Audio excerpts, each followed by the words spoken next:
Yacht A, and good morning, everyone. Today is day 3 of our 2021 Strengthening Navajo Families and Communities virtual conference. Thank you for being with us the past 2 days and as we conclude our conference this year today. Today we have a full agenda beginning right now and will end this evening at 7 p.m. So we hope you're able to stay with us and listen in, catch a session or two. Again, everything is pre-recorded and will be available on YouTube. So right now, I'd like to introduce Melissa Clyde from Casey Family Programs. Thank you, Sonia, and thank you, everyone. Yeah, again, welcome back to day 3 of the Strengthening Navajo Families and Communities virtual conference. This is the home stretch to end this week with positive and innovative information and resources from multiple angles of experience. Again, Melissa Clyde Yanishia, Tuabaha Nishle, Zitlatni Bashichin, Kia Ani A Dashiche, Betani A Dashanale, Tohachi Dent Nasha, Diasanishle. Hello, everyone. I'm Melissa. I am a Senior Director with Casey Family Programs. I currently reside in Denver, Colorado with my family. I am a proud social worker and have been dedicated to this field for several decades. And I'm really grateful to have been included in this incredible conference in partnership with the Navajo Nation. I work for an operating foundation called Casey Family Programs. We are headquartered out of Seattle, Washington, and we are an organization that has been around for more than 50 years. Casey Family Programs is a proud partner with the Navajo Nation. We have partnerships with all 50 states in the United States and the Virgin Islands. In addition, we also extend our partnerships with tribal nations. We are proud to have an established 5-year child welfare agreement to support the work that prevents the need for children to go into foster care or stranger care. We support tribes to build communities of hope. Our foundation has a positive relationship with the Navajo Nation. Building communities of hope is a framework that allows a community to define what they need to love and thrive in their community. It gives people hope. Casey Family Program supports the Navajo Nation to find those beacons of hope and strengthen those nuts and bolts so children and young people feel like they belong and feel loved. So keep on working hard to strengthen and uplift each other and create that hope for children and families. In our work at Casey Family Programs, we also support the compliance of the Indian Child Welfare Act. So I want to lastly acknowledge this critical federal law that we know as the Indian Child Welfare Act of 1978 and/or others may refer to as ICWA. The 1978 Indian Child Welfare Act is designed to protect the best interests of Indian children by setting minimum federal standards for states in the handling of the removal and placement of Indian children. In addition, this aim acts to preserve tribal culture and ensure tribal jurisdiction and to support and empower tribal sovereignty. In our work at Casey Family Programs, we recognize that the 1978 Indian Child Welfare Act is the gold standard of child welfare practice. As child welfare legislation, the ICWA was ahead of its time. It recognized core values and principles of child welfare practice in major federal legislation long before laws such as the Family Preservation and Stabilization Act of 1993 and the Adoption and Safe Families Act of 1997. In 2016, Casey's Family Programs and our leadership decided to enhance our direct service and our Indian child welfare programs by committing to the ICWA principles as the gold standard in social work practice. So what does this all mean, and how does this impact the Navajo Nation? The ICWA law of itself is a law that states have to comply with. And so on the other end, KC Family Program supports tribes to continue to build and strengthen the services and systems that can help support families so that children who have to be removed from their homes and enter foster care, that they have a place to go if they should need to. ICWA principles in practice mean that the children that need to go into care, that children should safely reunite with their families first when possible. If that's not possible, that placements should be made with relatives, people that they know, their own family, in addition to providing additional preventative supports to keep the children closely connected to their homes. And so it is with great honor that the Navajo Nation supports and works closely with you all in your communities and within your programs to strengthen your families so that children have a place that they feel loved and can belong. So in closing, I want to say this is a very critical time to strengthen your relationships with each other and to send kind and uplifting support to each other. A good way to do that is to utilize resources and information that is available. And at KC Family Programs, we have the great opportunity to support a partnership with the Office of the First and Second Lady. You may have heard, if not, this could be your first time, but I want you to go and search for the Office of the First and Second Lady app. KC Family Programs partnered with their office to develop an app so that information and resources can be readily available at your fingertips. Public health information is very critical at this time. Resources for children and families is really critical at this time. And so what better way to do that than to have an app so that information is housed in one place for you to go and access this information. So I strongly encourage you to take a look at that app and download it and find the resources that you need.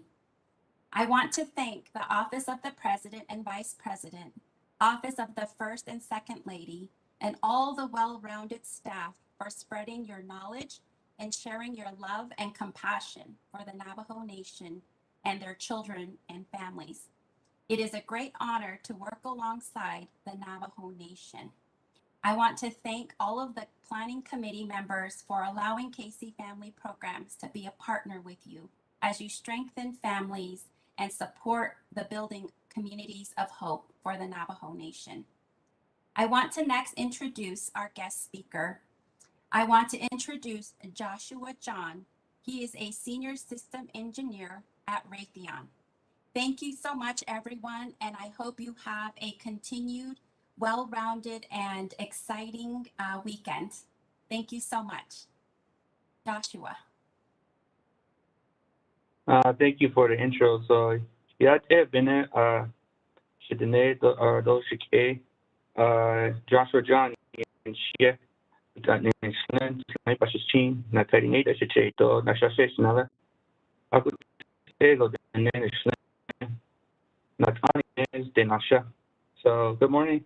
Actually coming to you I'm actually out of town. I'm not in I really work in Tucson, Arizona with Raytheon Missiles and Defense. And I'm actually on work travel right now. The background I see is I'm at Vandenberg Air Force Base in California, actually getting ready for another flight test. So let me share my screen.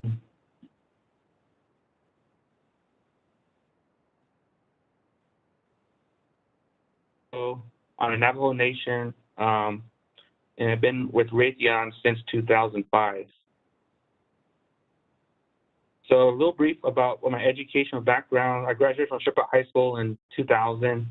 I'll go into this a little bit later, but how this all came about was, but in high school, I was in a lot of advanced placement classes. I took advantage of the opportunity like that was given to me. In high school, I wasn't athletic, wasn't on a basketball team, wasn't on like any sports and all that stuff, but I love to learn, and that's one thing I noticed, or what my teachers noticed was that, I was always trying to know more things, asking questions, and just want to know more about subjects. So, and often through school, I was teased as it's even in junior high, it's even before high school, I was teased like I was a class nerd or like a schoolboy, and I went through that hardship just because like I wanted to learn and I wanted to know things. So after Shiprock, I went to New Mexico Military Institute. It was a military junior college. Got my bachelor's at Northern Arizona University in physics. Had several internships at NASA there, and a couple of years, about not too long ago, I got my master's in system engineering from Johns Hopkins University. So what I want to talk about today, and kind of using my journey as an example, was the keys to achieving dreams. So I thought about it for a while, and I thought like what are the things that helped me, wanting to achieve my dreams and goals. One of the things was goals, as faith, resilience, perseverance, and diligence. So diligence actually means it's like hard work, like working hard at it, not giving up, which leads into perseverance and resilience. So all those key terms are all like interrelated to each other in achieving your dreams.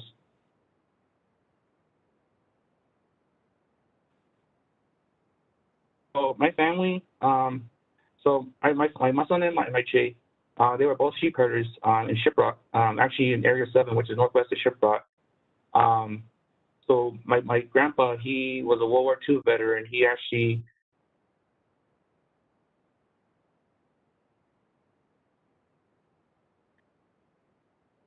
and found that there was a greater world in the reservation. He saw all the things that they made, their different jobs and different things out there, and that he saw that education was a way to get there. My son, on the other hand, she's herded sheep her whole life, and she came from a family of several children, and she was the oldest of them. And one thing that she always valued was, and she wanted her whole life, was to learn to go to school. Unfortunately, she never got the opportunity, but to learn how to read, to learn how to write. And my mom, she often described saying that she would see, like my grandma would see, reading, it's just scribbles on the page, on the white page, and they said it means something. So, but even though she didn't go to school, she was a very smart woman, just from pure observation. She was like a scientist. I kind of think that's where my curiosity of the outside world came from, is, just observing, looking at the outside, how things work, how the sky works. So she could predict, when the weather was going to change, for example. But yeah, in this picture, it shows like my family, my cousins and I, we spent a lot of time down at their sheep camp. For me, I was always the guy that, with my cousins, that we always try to build these forts and try to build things better, which I think kind of echoes back to where my engineering and where came my background. In the lower right corner is my family when I was at New Mexico Military Institute. My mom, I have two, my mom, my dad, and then my brother and my sister. So, but my mom, my grandma's, and then my grandpa, living on the sheep camp, they led a hard life. There's no electricity, no running water, and just having very little income. They provided example of like this resilience. They had to overcome things. When things broke, they had to creatively come up with a solution. In those days, there was it was miles to drive, and you had to come up with, if things broke, you had to come up with ways to overcome that. So I think that imprinted on me, because my aunts, my mom, even as young as kids as us, we started to haul water, and started helping out with the chores around the house. So that kind of gave like a base of like learning how to work and which would provide me and the rest of my family, my cousins and my brothers and sisters, how to succeed. So often I get this question, it's like, how do I end up this area? And, I have a deep affinity with space and defense. So basically it started out as a dream. My dream was, I wanted to go into space. I wanted to be an astronaut. You talk to my high school classmates, and that was one thing that they would say about me. It was like, hey, this guy's the one that wants to go into space. So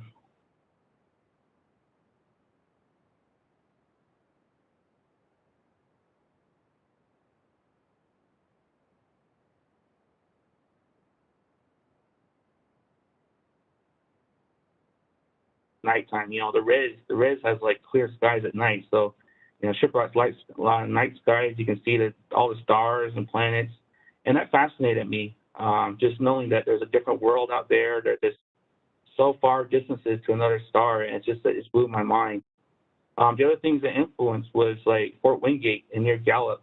Every once in a while, they would have these rocket launches, and my dad would leave to work to NTUA in the morning, and then he would tell us that, hey, there's a rocket launch going up. So I would get up, go outside. This is early in the morning, and then I would see the launch. And years later, when I worked at White Sands for a little bit and figured out what was going on, and I finally told my dad, said, hey, this is what was happening there. I finally got to see the rocket they were launching. Growing up, too, I also saw the space shuttle launches, and that was another inspiration because I just thought it was fascinating to see that people go into space, what things they can do. And then the other part was military aviation, seeing planes. So my dad, he loved the air shows, so he would take us to the air shows like in Durango, or sometimes down to Tucson, or museums down there to see all these different types of planes. So, and then down to Sheep Camp too, we would see different types of planes flying around.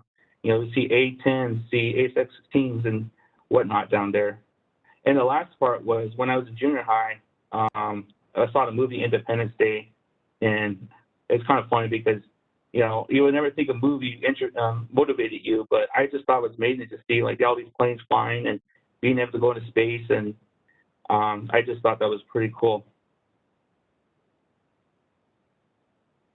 So when I finally decided, okay, I wanted to go an astronaut, I wanted to be, this is what I want to go to space. So what the requirements were to achieve this. So one day in high school, we were told, look at what our career was, and I started, at that time, it was before Google, and I looked it up and said that we needed a minimum of a bachelor's degree or a graduate degree, like a master's or doctorate in the engineering or sciences. There were also applicants that to be an astronaut, you had to be in the military, or you had to be a pilot, or you have to have like a specialty, like you have to be like a researcher or some kind of doctor that you need experiments up there, like a specialist. So that motivated me in high school. I said, well, if I'm going to go maybe try the military route, so I joined up the Marine Corps ROTC in Shiprock, junior ROTC in Shiprock. So at this point, I was trying to figure out, okay, now I know the goals, what the requirements were. So now I got to derive those into, goals like education, my background, try to fit to how to get there. So it formulates the path. So that was like one of the ways to get there was through like going to the Air Force Academy. So, but in high school, I didn't have all the requirements necessary to get to the Air Force Academy yet. So one of the ways that was given to me was like, hey, if you go to New Mexico Military Institute in Roswell, it's a 2-year college, they'll prep you for the academies, and you'll get the training necessary to get there. So this was it was like a big transition for me and also my parents and my family, because this was the first time I was leaving the reservation and going into the unknown.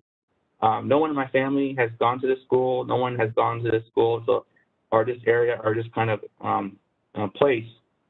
So all my mom, she told me was like, it seems like it's a boarding school, so you know what they're going to do to you. They're going to yell at you, and I wasn't the fittest person, being not athletic. And a lot of friends and family were concerned, saying they're going to make you do push-ups and run and all this stuff. And so they're like kind of doubting that I was going to make it through this place. So you can see the picture on the left-hand side is the day before on registration day. They call matriculation. So I was like very nervous. I was like, oh sure, am I going to be able to do this? There was that self-doubt came into being. But through faith and then through perseverance and just working through, I made it through the school, through the weeks of the training there. And at the end, was like about 6 weeks later, on the right hand side, I was Parents Weekend, and I got to see my mom and my family, and they saw me. I was completely different, like changed from like the shy native guy, and then was able to speak out and talk to myself, and they're very confident. And because there, I was forced to talk for myself. I no longer have my family there, no longer have my parents there to say this is what I need for me. So I learned how to do that, and it was just eye-opening to me as well, because I was interacting with people from across the country. Like my roommate was from Ohio, and still to this day he's one of my best friends, and we keep in touch, and all the different people I met there. So it was well worth the risk, and it took a step of faith to get out there to do this, to go and to do something that nobody's done before, that of.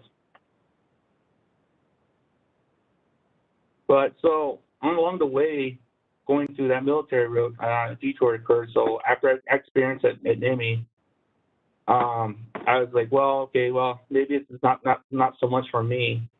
So I decided to go through the academic route, going through I enrolled at Northern Arizona University and majored in physics. And, I was still trying to find any connection I had to NASA. It's like, because I still had that, goal in mind. So I joined up ACES, was American Indian Science and Engineering Society. Started to, take on some leadership positions to get that, because back at NIMI, that was one thing they stressed a lot, was to build leaders. And, I was there, and then, naturally, because I was just, people saw me as hardworking and, did what I told, always trying to volunteer. So I ended up doing heading up these committees, or sometimes being for ACES was like a secretary or treasurer, those kinds of positions.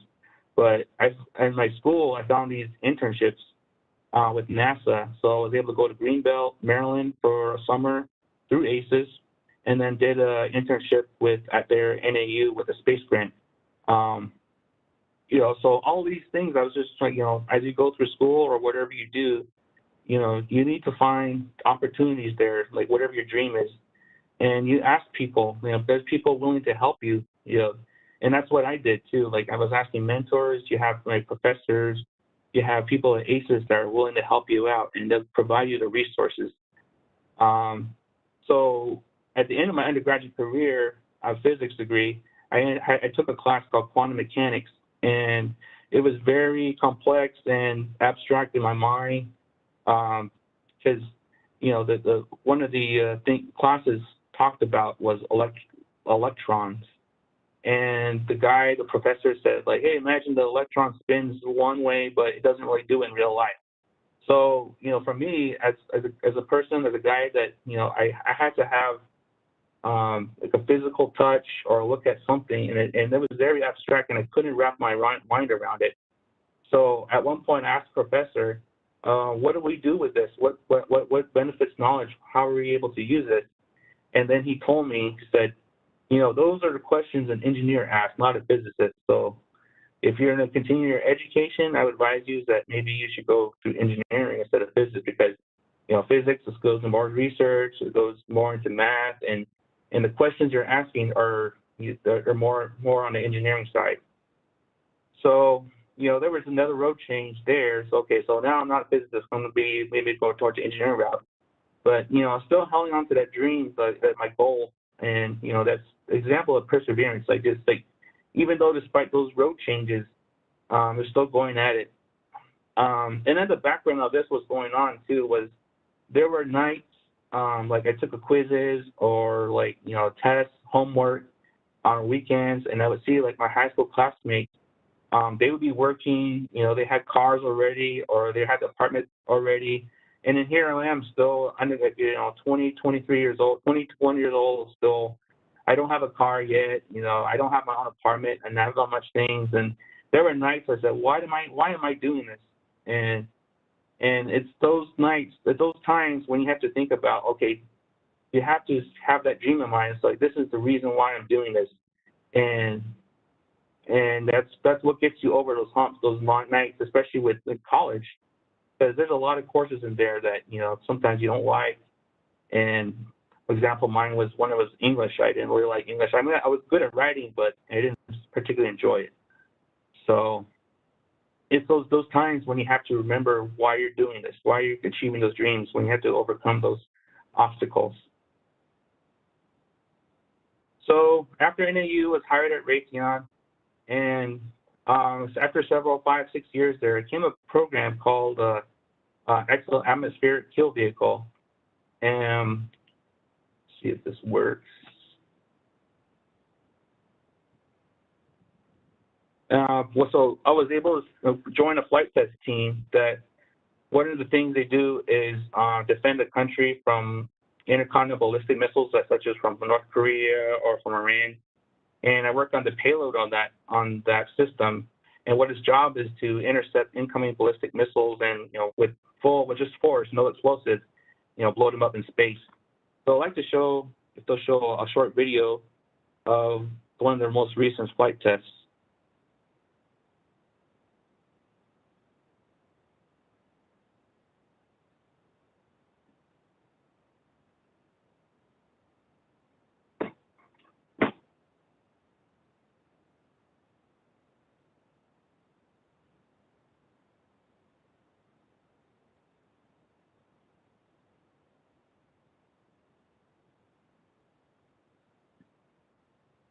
So that's the target missile going up. So it's over in the Kwajalein Island, which is like way in the East Pacific.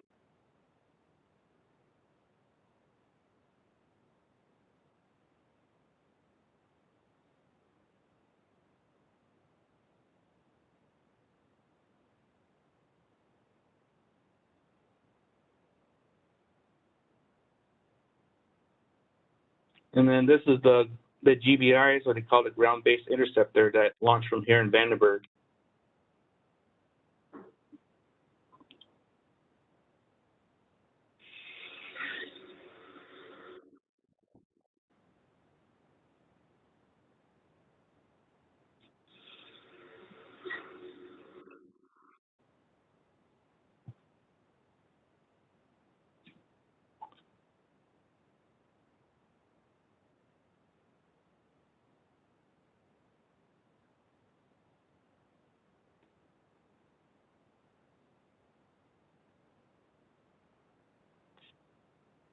So on this flight test, there were 2 missiles went up, and then I was responsible on the second missile going up. I was they call it the payload test director on the trail vehicle.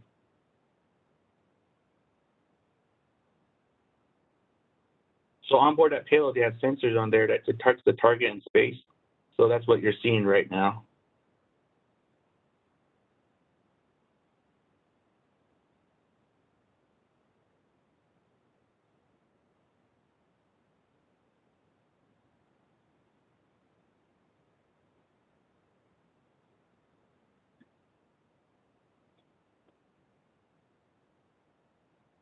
So there's a few photos. So on this slide, it shows the payload aboard that rocket, which they call the XL atmospheric kill vehicle. So it has sensors, different thrusters on there, and able to intercept a target in space. So to do that flight test, it took a large team of different engineers.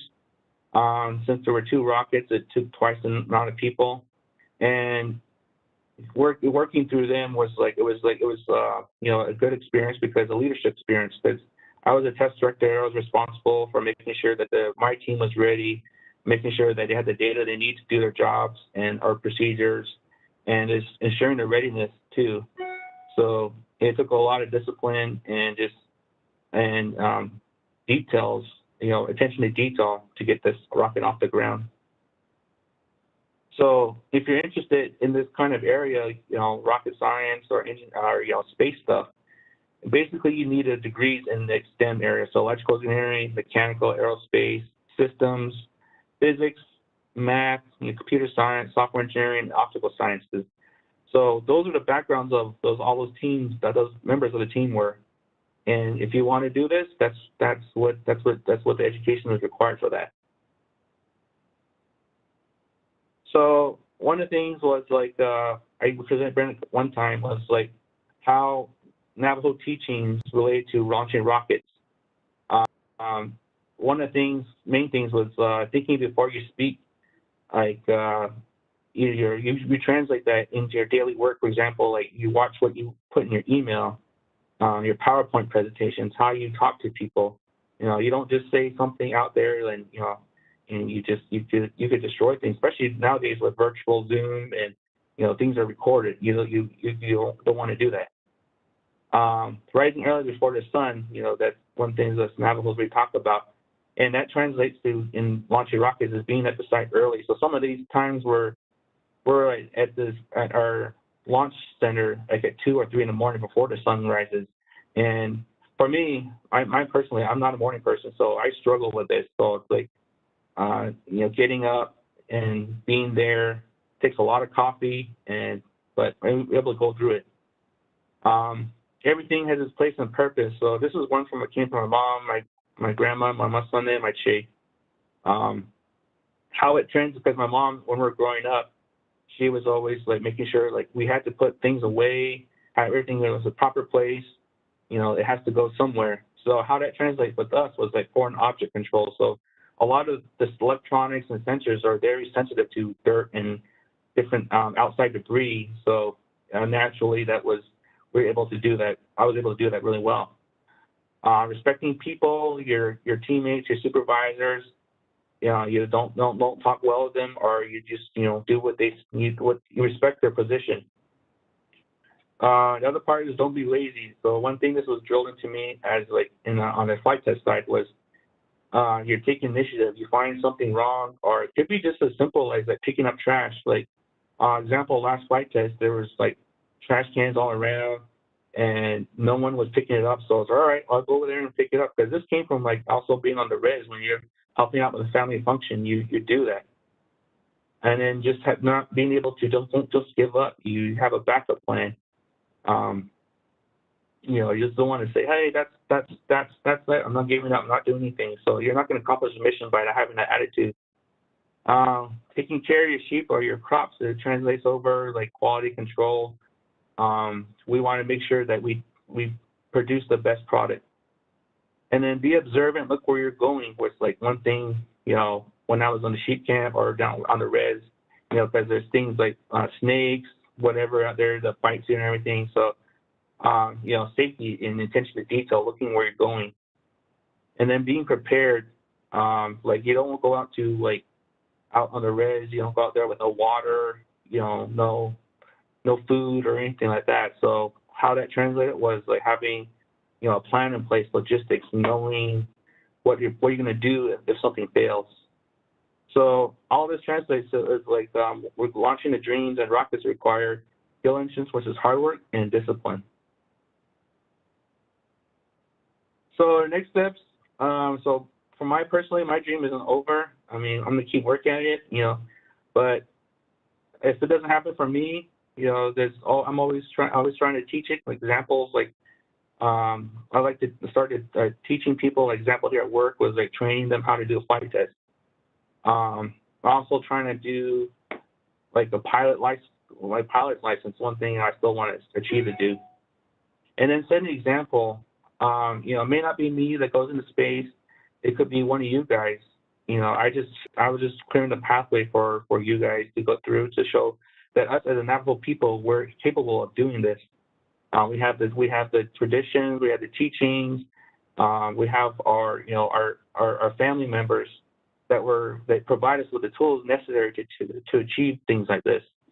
And just breaking the barriers. A lot of these times, like when I was at NIMI or even the flight test team or even here, I'm the only Navajo here or only Native here. So when they see that Navajos or natives are capable of doing this, they're like, hey, you guys are more than what we see on TV or what we see in books and the cartoons and all that stuff. So you're able to be rocket scientists, you're able to be doctors, you're able to be teachers, all different types of professions. And most of all, this was one thing, going through all of this was prayer to Zen was like, my mom and I and, our different family members, were praying, not only for like just my education or safety, but also for the rest of our family because you pray, for blessings, for safety. And all these things are just possible because, I remember my grandmother, my Muslim, in the morning she was praying, and years ago, like I always wondered what she was praying about, but now, like years later, like just seeing where I'm at and where my brothers and sisters at, my cousins, how we're doing now, I said I bet that those are the things that she wished for or that she was praying for, and they came to fruition. And then my last remark is like never stop learning. Just because school ends, you're supposed to have your entire life to learn whatever it is. Like you find a new skill, you find a new book, learn something. You never stop learning. And with that, thank you for having me present to you guys.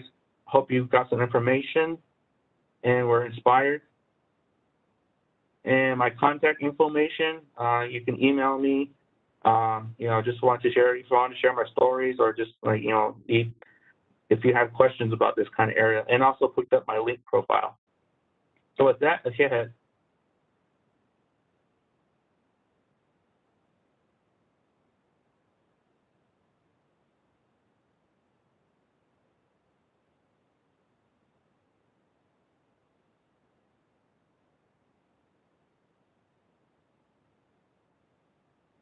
Thank you, Joshua, for your presentation. Um, right now, we have a 15-minute break. We will resume at 10 a.m. with Technology Talk from Christopher Becenti, Executive Director, Navajo Nation Telecommunications Regulatory Commission.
everyone, and thank you for being with us. Sorry, we're having a little bit of technical difficulties this morning. There, we will move on to our next presenter, Mr. Christopher Vicente from the Navajo Nation Telecommunications Regulatory Commission. Christopher? Yep. Hey, good morning, Sonia. And of course, thank you so much for getting this together, Sonia. I also like to say thank you to First Lady and Second Lady for supporting this, because as we all know, with back to school in full swing, this is definitely something I wanted to share with everyone. So first and foremost, my name is Christopher Vicente, Executive Director for the Navajo Nation Telecommunications Regulatory Commission. So what our little office does and takes care of in a nutshell is to some things that we regulate any and all telecommunications throughout the Navajo Nation. So one of the things that we also been living by, at least from our meetings for the past year, is promoting and expanding telecommunications throughout the Navajo Nation. So with that, our office it's fairly small. It comprises of myself, one staff, Ms. Thomasita White. It also includes five commissioners. So we have Chairman Arvin Trujillo, Vice Chairman Alex Montoya. Our three other commissioners are Commissioner Nadine Claw, Commissioner Norbert Nez, and Commissioner Christina Tatsukawa.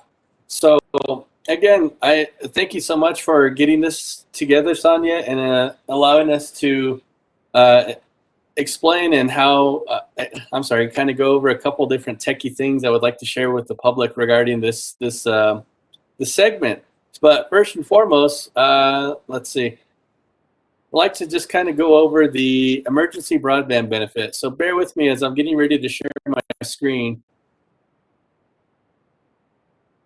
Let's see. There we go.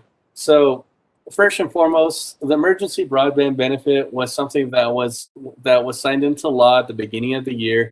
The FCC, as well as the Universal Service Administration Company, was working on this particular program on how they were going to roll it out.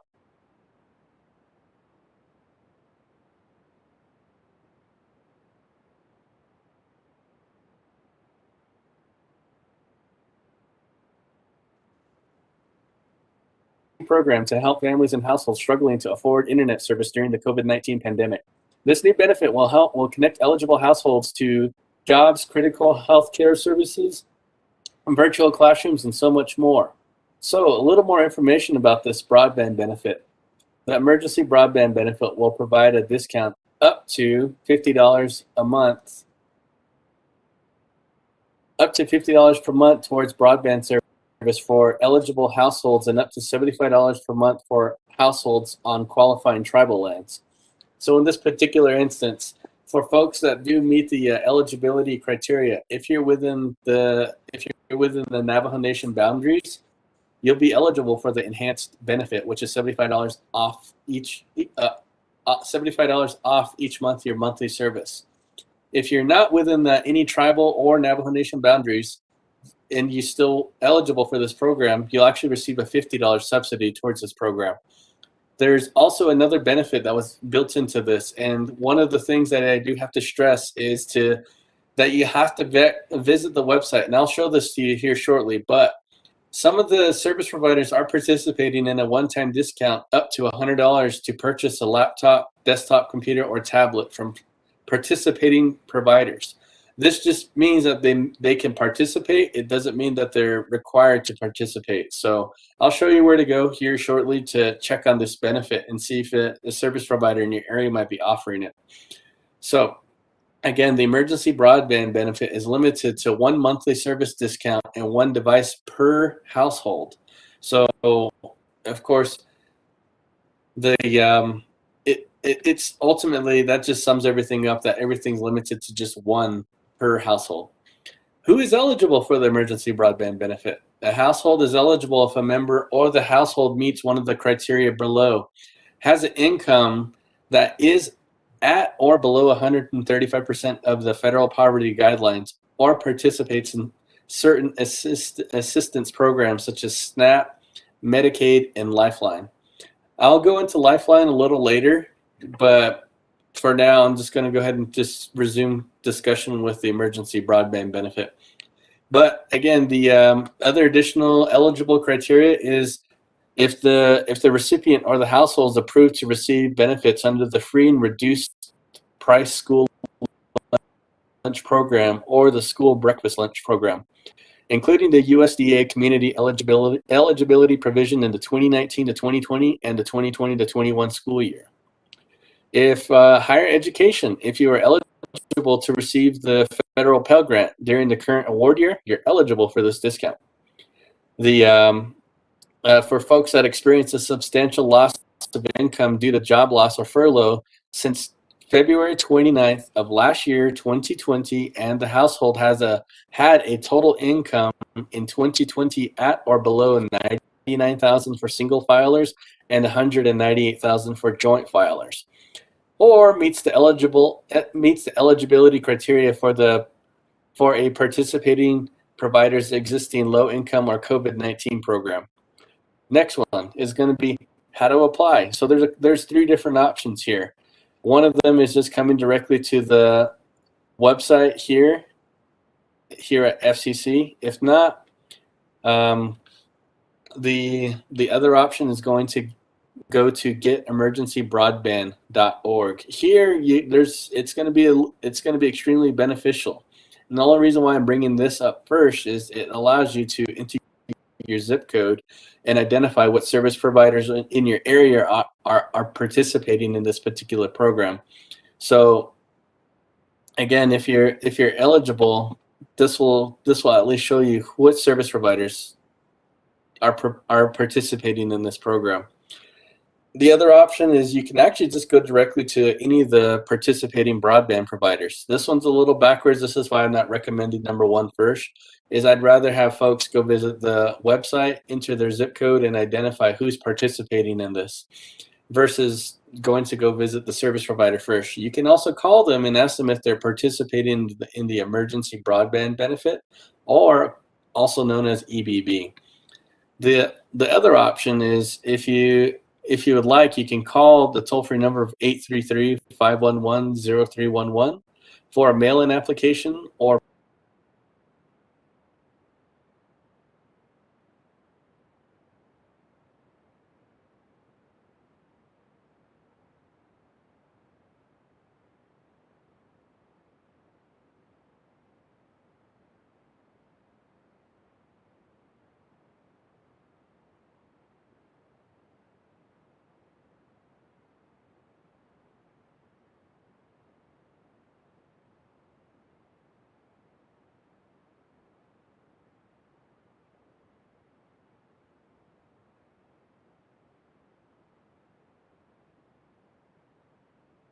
not all broadband providers are offering the emergency broadband benefit. And this is where I'm stressing.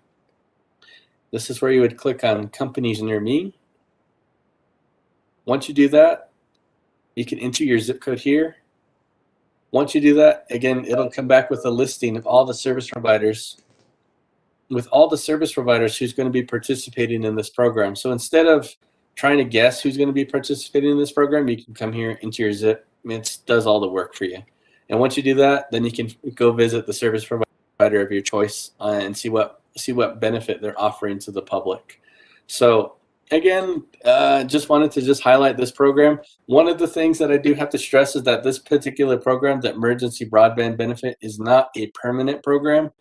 It's a program that once it exhausts all its dollars available, the program will cease. So the goal is, depending on how many people sign up, they want to send out at least a notice to the folks. They want to try and give them as far advance notice as much as possible. So again, one of the things is to keep an eye on your email or whatever method you have for contacting you between the service provider and yourself, because again, the emergency broadband benefit isn't permanent. It's temporary until the funds are exhausted, unless it's replenished by future funding. But I just wanted to stress that to folks that are interested in utilizing this program. The next thing I wanted to go over, and this is kind of for the schools as well as the students in the household. So the emergency Connectivity Fund, the ECF, is a $7.17 billion program that will help schools and libraries provide the tools and services their community need for remote learning during the COVID-19 emergency period. ECF will help provide relief for millions of students, school staff, and library patrons, and will help close the homework gap for students who are currently lacking necessary internet access or the devices they need to connect to classrooms. So what this is just summing up is this particular program opened up the window for applications back in middle part of this year, and they closed the application windows in August 13th. So based on that, the schools that are participating in this, hopefully the student that you have, the school, all this responsibility falls on the school. The most important thing is if you want to inquire about it, when you contact the school, ask them if they're participating in the Emergency Connectivity Fund and how they're planning to use it. The reason why I'm bringing this up is, again, the schools, library, consortia of schools and libraries, they actually can use this. What equipment and services are covered? Eligible equipment include Wi-Fi hotspots, modem including air cards, router devices that combine a modem and router, and connected devices such as a laptop or tablet computers.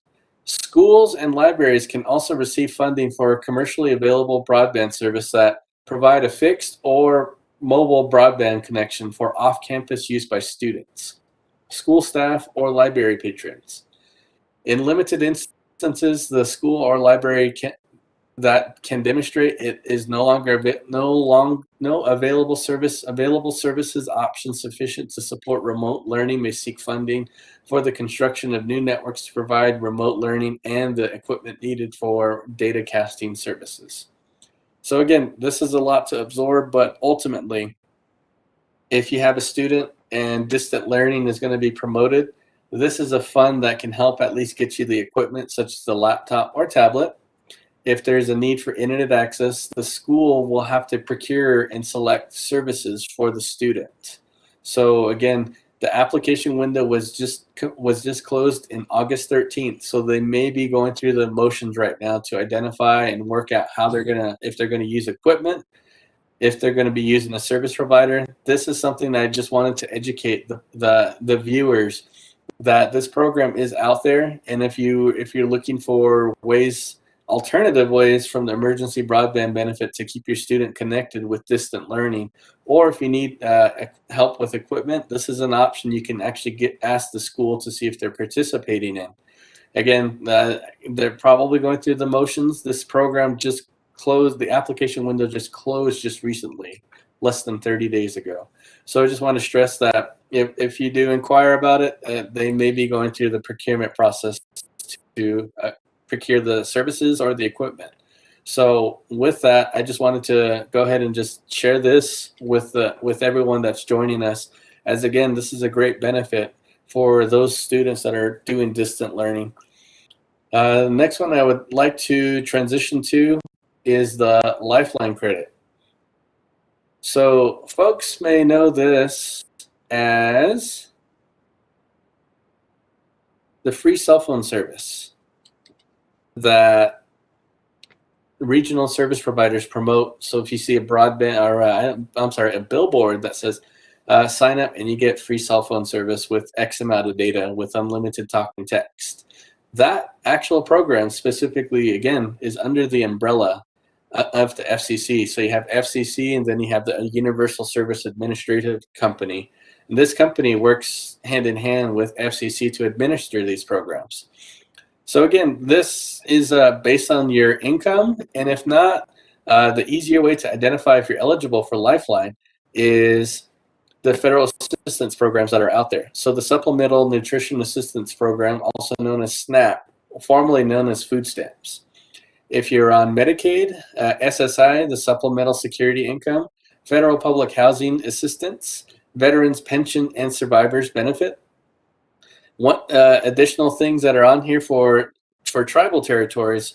So if any of the federal assistance programs listed above, the BIAR, Bureau of Indian Affairs General Assistance, Head Start, only household meetings the income, Head Start, only households meeting the income qualifying standard.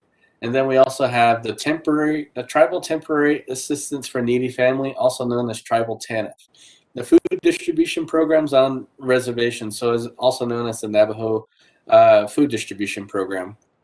So if you meet this eligibility, one of the things that again I have to circle back and stress is when you do look at the emergency broadband benefit as well as the emergency connectivity fund, those two programs are temporary, meaning once either their funds are either exhausted or they meet other criteria, those are not permanent programs. However, the Lifeline program is pretty permanent.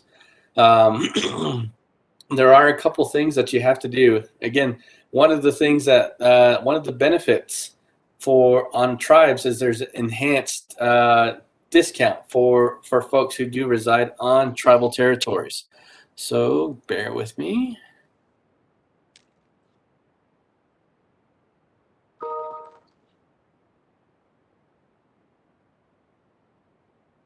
All right, here we go. So the normal credit is less than $10 a month for folks that do not reside on tribal territories. However, the Tribal Lifeline, consumers living on tribal lands can receive a $34.25 discount off their phone or internet service. Again, Lifeline is a federal program that helps lower the monthly cost of your phone or internet service. Again, I already went over the eligibility. This is just a one-page document. There's a couple ways that you can apply. Check lifeline.org, mail your application, or contact a phone or internet company. Find a company that provides Lifeline at lifelinesupport.org and click on companies near me. So it's a similar method when the way I showed the emergency broadband benefit to check the service providers around you who are participating in the program.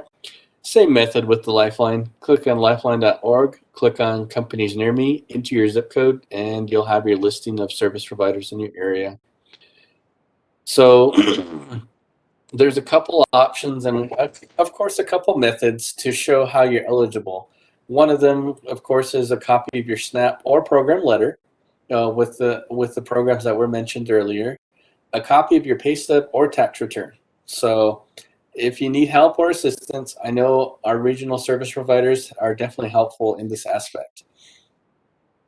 One of the things that we also have to stress is, what is a household?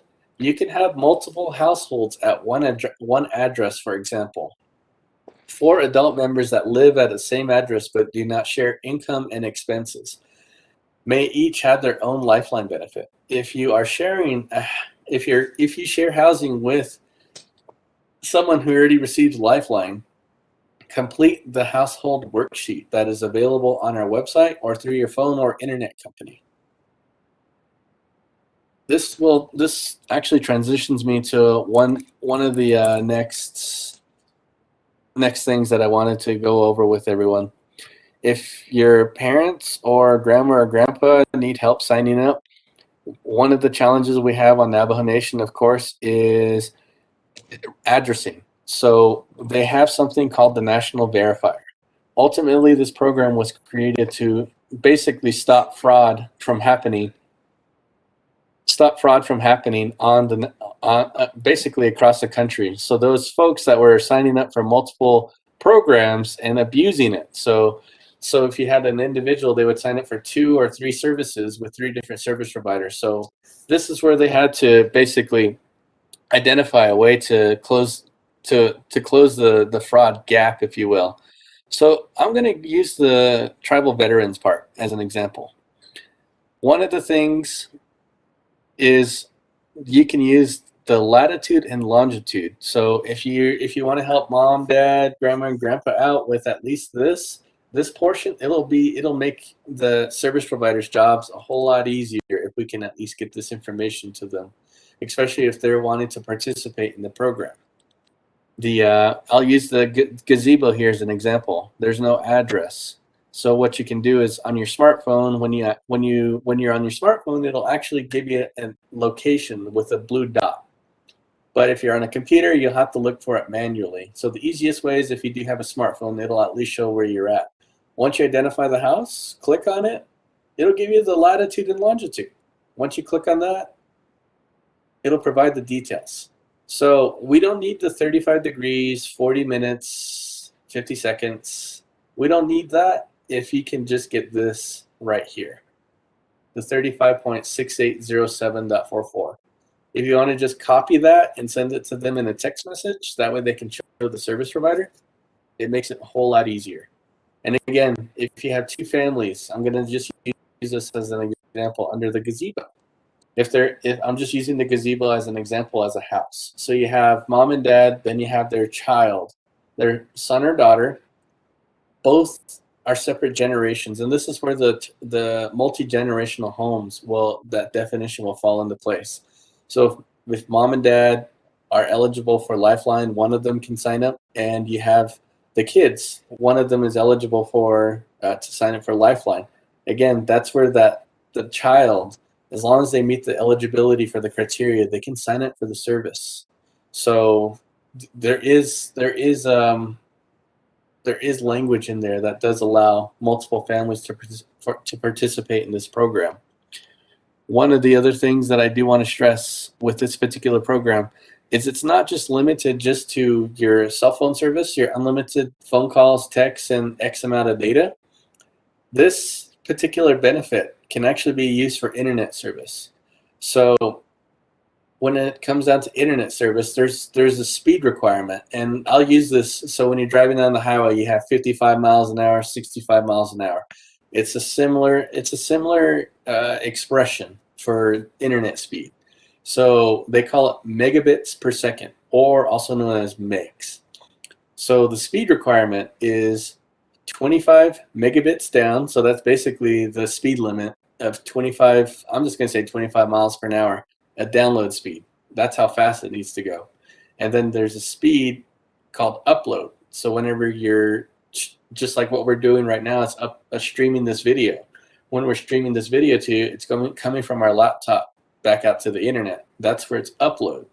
That's where it's required to meet at least 3 megabits per second.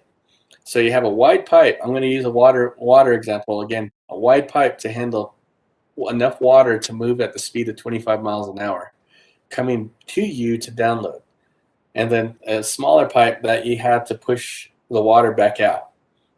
So again, that's this subsidy credit isn't just for your cell phone service. As long as you can find an internet service provider that provides either DSL, they also do fixed wireless. Fixed wireless is a new and upcoming technology that a lot of folks are using. So that particular service is out there, and I would start reaching out to service providers to see if they're meeting the broadband speed requirements of 25 megabits down, 3 megabits up. If they do meet that speed, you can actually apply this credit towards it. So if your bill's $60 a month, $50 a month, you can reduce it by $34.25 a month. One of the other benefits is, again, this one does offer a $100 reduction for first-time connection charges for Lifeline service at their primary residence. So I just wanted to share that with everyone. The last thing I wanted to go over is signal boosters. I myself am a signal booster user. Where I'm located and reside at, I only have 1 bar service. So for those of you that that have to put your phone near a window to receive text messages and put your phone on speaker and to make and receive phone calls, I feel your pain. So I wanted to share this with everyone because signal boosters are definitely an enhancement for the cell phone experience. So I'm going to go ahead and just stop sharing just for a moment. There's a couple signal boosters out there that you can utilize. One of them, you have vehicles, and then you have in-home solutions. As far as the in-home solutions, you can get something that has an external antenna. It's going to look something like my speaker here. If you have a tower, face the antenna in the direction of the tower. Then you're going to have a little box in between. I'm just going to use my holster here.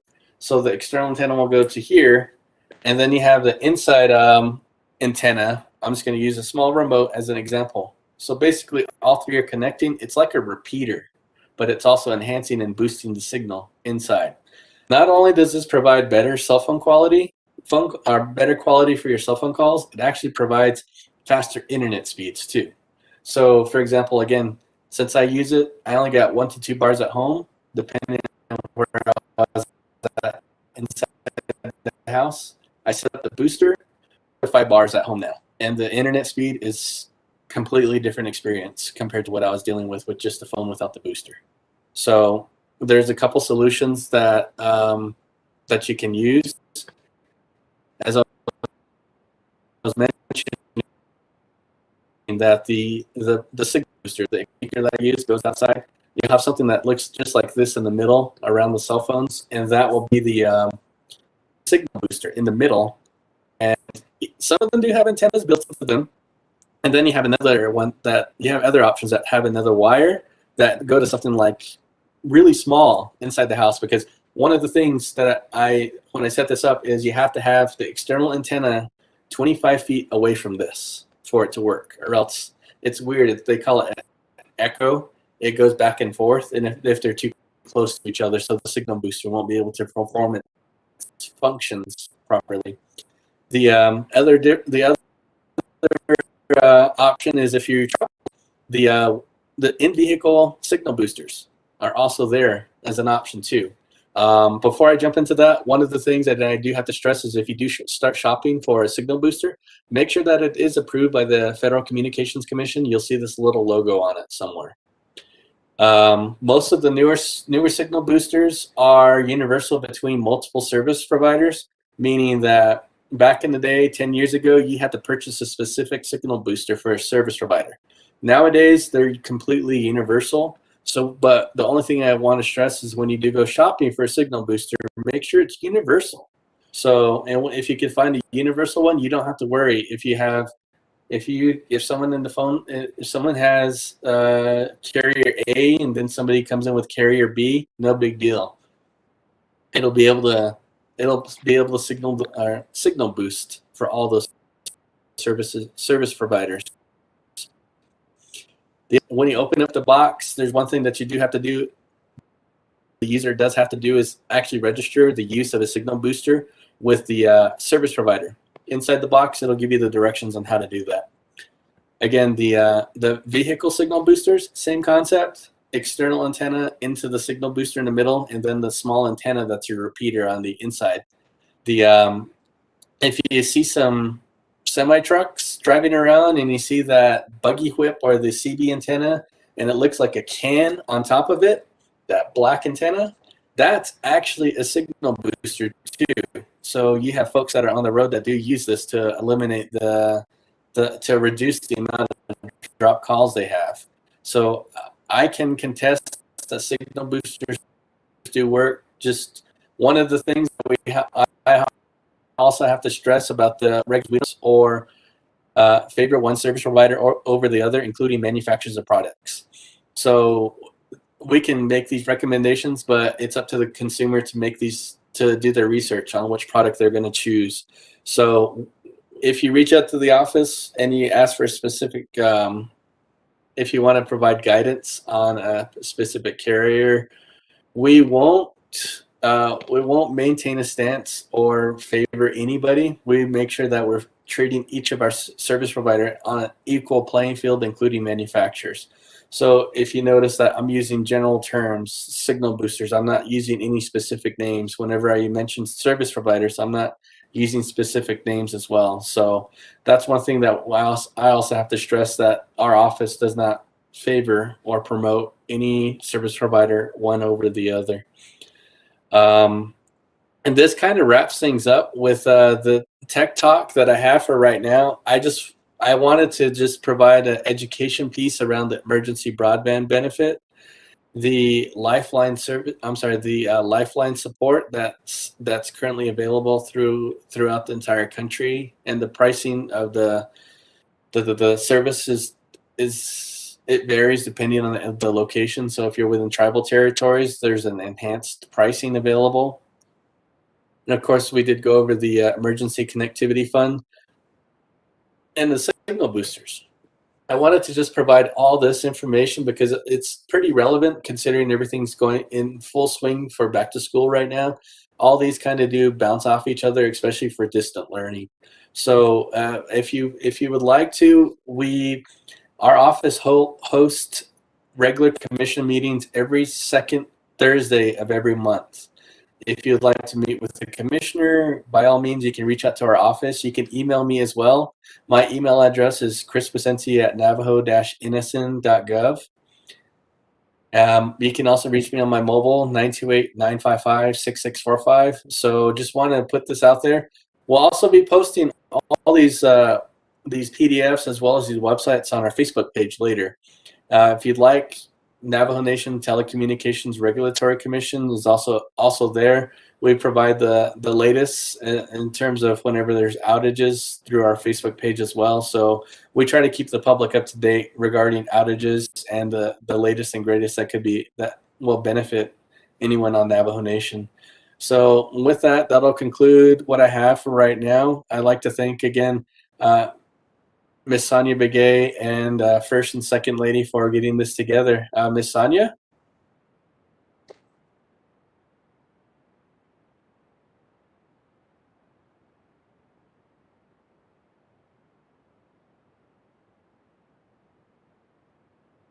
Thank you, Mr. Presenti, for your presentation and for your work with the Telecommunications Regulatory Commission.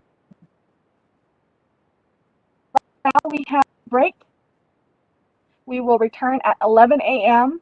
with our presentation from Miss Navajo 2019 to 2021, Miss Jandine Parrish.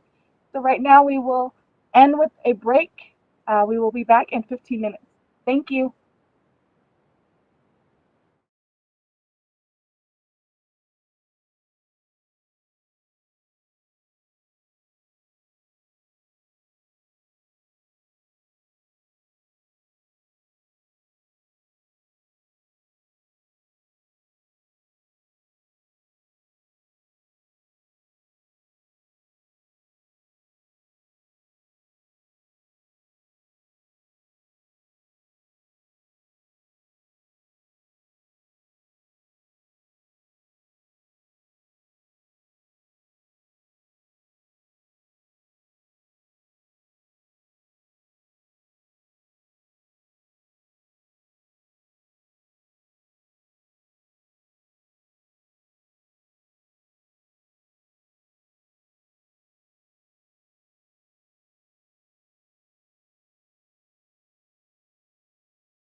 Morning and welcome again to our day 3 of the 2021 Strengthening Navajo Families and Communities virtual conference.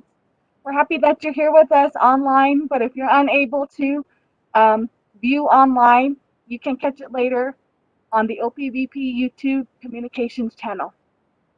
Right now, we'd like to continue with our agenda today and introduce Ms. Shondine Parrish, Ms. Navajo Nation 2019 to 2021. Shondine?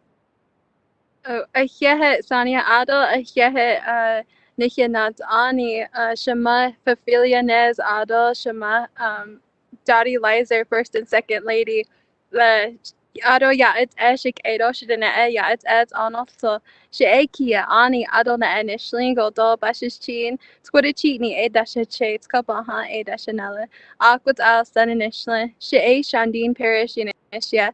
Twitter and Dan Nasha, Natas on Dan, Dol Dana Hotel Dan Chishiket, Dema Dol Shija A Shelly Parish Dol TJB Wilya, at Faja A Nake, Shide, Dol Chitilla Homo, Adol Shamasana A Wanda Small Canyon Wilya, Shamasana Bogan A Natas on Dan, Adol Shiche A Paul Parish Williant and Aunt. Chanela Heskeen, A. Bill Bigay Wilya, Adol Chanela Assan, A. Pauline Johnson Bigay Williant and Aunt. She A. Naba Hobich Eket Nishlin, Adol Kwe Shit Bahojan Do Shit Ya Et Ahet Doba Ahet. Thank you to the Office of the First Lady and the Second Lady for inviting me to be a part of today's conference. I have been watching some of the other presenters, and everybody has amazing insight and lessons and stories to share with everybody. So thank you all for joining live, but if you have family members who would like to also watch the other segments, please share the link to the Office of the President and Vice President's communication page on the on YouTube so that we can all share the information. Today, the Office of the First Lady and Second Lady and the Office of the President and Vice President have invited me to share with you all the role Miss Navajo Nation plays in our communities, and also what the journey has been like to become Miss Navajo. And today is a true day of self-reflection because today is my last full day as Miss Navajo Nation before our pageant. Our pageant will be held from September 6th to September 11th next week, starting on Monday. On Labor Day, we will have the butchering competition at 7 a.m. We will also have the traditional food competition at 1 p.m. and both of those competitions will be available to watch online through the Office of the President and Vice President Facebook page and the Office of Miss Navajo Nation Facebook page. As well, again, if you're watching on YouTube, it will also be on YouTube as well. So we're excited to continue the pageant this year to welcome a new Miss Navajo Nation. It is an excellent opportunity for our young women and young girls to aspire to. It is a unique position where we can, as young women, we can take the time to learn about our government and to learn about the state of our people and our communities. On Wednesday, we will also be streaming the business interview at 9 a.m. and our traditional knowledge interview at 1 p.m. The business interview focuses on our government because as Miss Navajo, a lot of the functions that I've been able to pursue is through our government, is to working with our different divisions and departments on the Navajo Nation. In the afternoon, we will have the traditional knowledge interview, which will be on our culture and our way of life. And on Friday, we will continue the competition with the contemporary skill and talent at 9 a.m. and then at 1 p.m. we'll be doing the traditional skill and talent portion. So all of the sections of the competition will be streamed online, and we look forward to presenting everyone this opportunity to watch the pageant and to learn and get to know our contestants and their teachings and their families. So it's a very exciting time. But again, I don't think that this opportunity could have come at a better time. Miss Navajo Nation is a very, everybody has their own story of how they met Miss Navajo, or how they interact with Miss Navajo Nation. And every Miss Navajo Nation has a different story of how they became Miss Navajo. And today I would like to share with you my experience and the lessons that I